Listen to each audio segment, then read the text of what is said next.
Welcome to Wrong Time Watch. My name is Kevin, and today we're looking at the Akheilos Abyss 500m V01. This has the silver dial. There's a couple other colorways offered as well.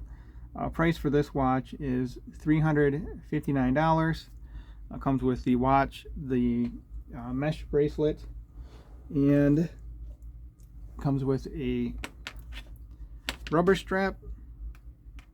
Feels like rubber. Could be rubber or silicone.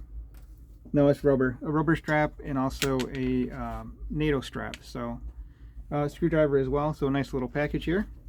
I have an unboxing video if you want to see how it looks coming out of the box.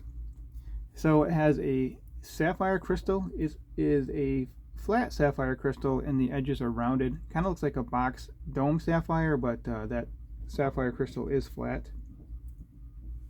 Ceramic bezel insert, which is lumed as well. Let's zoom in here. We do have applied indices, and the Arabics are applied as well. The watch reminds me very much of an Omega Planet Ocean. It's a little bit smaller of a size watch. Actually, I guess there is a 39.5 Planet Ocean, but it reminds me a lot of Omega Planet Ocean. The handset's different, of course, but just with the way the Arabics are on here, and the case shape kind of has these lyre lugs here, the lugs twisting over. Case is all polished.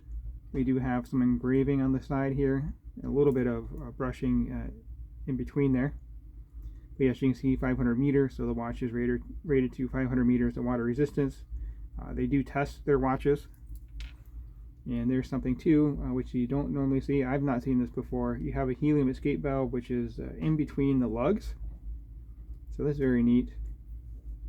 I didn't notice that when I first had the watch. On this side, you can see my fingerprints on the brushed case, but you can see it is a signed crown.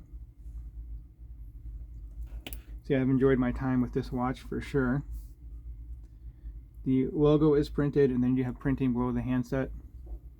And then the center of the dial here is brushed or sunburst, but it's definitely a different texture than the perimeter of the dial. And you can see the date window there at 3 o'clock. See, okay, I'm trying to read the orange lettering there. So 500 meter water resistant, again, repeated. And then at the top, Akheilos. Hopefully I'm pronouncing that correctly.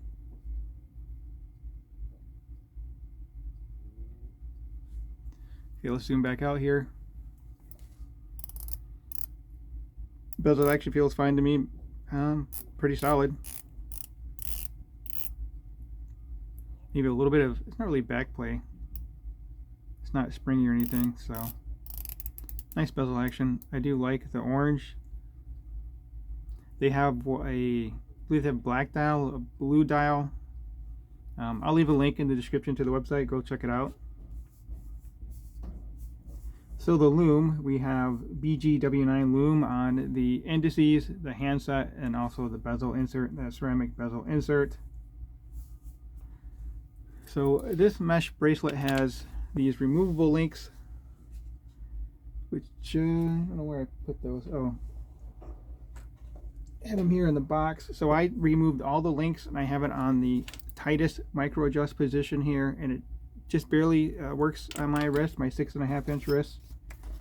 But here are the extra links. So fairly large links, but I think the 3 micro adjusts will cover up for that. So you should get pretty close to a perfect fit. So my first time with this type of a bracelet, and it does have some stretch, some give to it. It's the nature of the mesh bracelet. It does not taper at all. Let's put that box back to the side. So yes, we do have a screw down crown, as you would expect on a 500 meter resistant water resistant watch. Seiko NH35 movement. So first position out, we're in hand winding.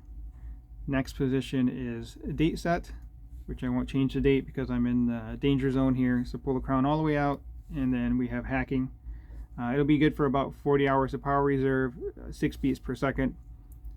So not a bad movement. You know, a lot of micro brands use the Seiko NH35 36 series of movements. very reliable. So let me get this on wrist, and then I will change out the strap. We'll try on the rubber strap and then this NATO strap here. Maybe we'll do the NATO first. I don't know, but we'll get this bracelet off of here in a moment. Before we do that, let's talk about the dimensions. Let's back out a little bit here. So tip to tip, 48.3 millimeter.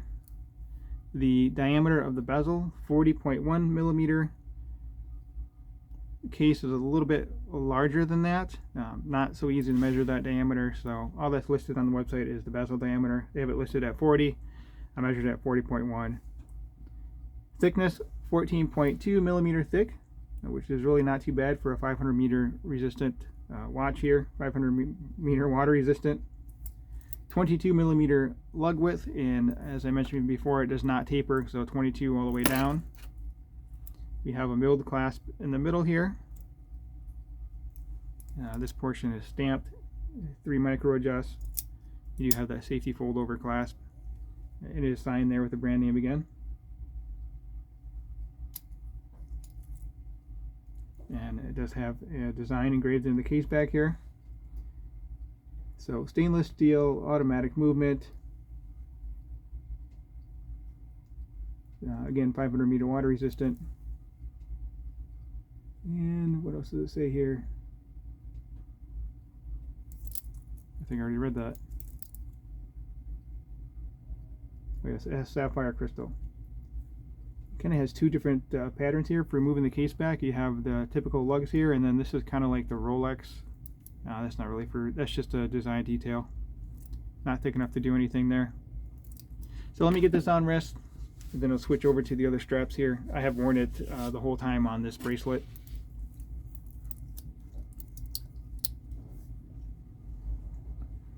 So there we go, my 6.5 inch wrist with the 52 millimeter wristband. And you don't even see that helium escape valve, helium release valve, whatever you want to call it, which is right up there.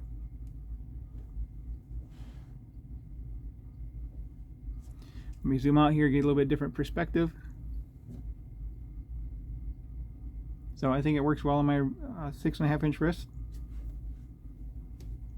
And as I mentioned, I have this adjusted as tight as possible. It might be a little bit loose, but other than that, it's worn fine on my wrist. So let me pause the video and then I'll switch it out to this strap here. Hopefully it'll work on my wrist. So we'll find that out in just a second. If you haven't subscribed yet, please hit that subscribe button. I really appreciate it, and it really does help me out. Alright, got the pins out of there, put them back in. So let's see how the NATO strap fits on here. And there's another look at that helium escape valve, helium release valve, whatever you want to call it.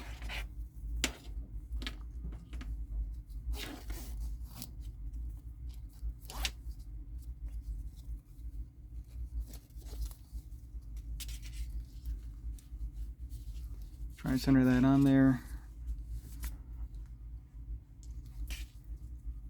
Maybe that's close enough. Let's see how it looks.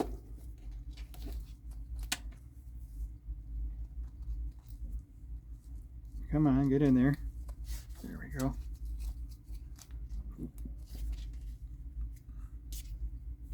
Typically, you don't wear a dive watch on a NATO strap.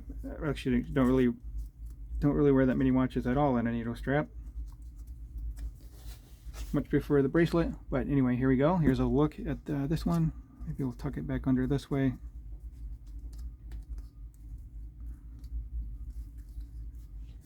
There we go.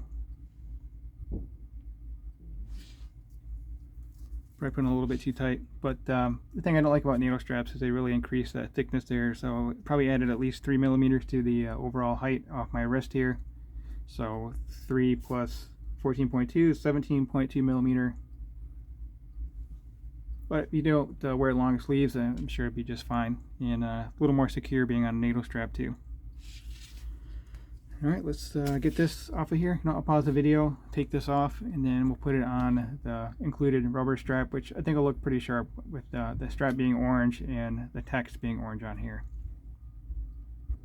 All right, and there we have it on the orange rubber strap. I took a little bit of extra effort to get it in place here. No quick release bars, but they are installed. So let's get it on wrist and see how it looks. I think this one might be the most comfortable. I'm not really sure. Like I said, I wore it on that mesh strap for a week now. Yep, so this is what I was afraid of. I had another one of these before, and my wrist is just a little bit too small to get this to fit. So if you have a smaller wrist like I do, 6.5 inch wrist, this rubber strap unfortunately is not going to work. So yeah, that's kind of a bummer. And I have all these positions on here, and they need to get rid of some of these lightning holes and just add more strap holes to it here. That's kind of a bummer. So looking forward to wearing it on this. So just to give you an idea how it would look if you have a larger wrist. Geez, probably I'd have to say you'd probably need like a 7.5 inch wrist for this to work. I mean, I guess I can measure my wrist up here, but my arm really, it's not even my wrist, it's my arm this far up. So you want an arm watch. Anyway, so there we go. Let's check out the Lume. We'll compare the Lume to my SKX here. All right, so my SKX is on the right, which is blurry, and then we have the Akheilos on the left here. Looking at it by eye, I would say the SKX is brighter, but the Akheilos does have you know, more lume. You got the lumed bezel, but overall I would still say the SKX is easier to read in the dark here. So that will conclude this video. As always, thank you for your time, and thank you for watching.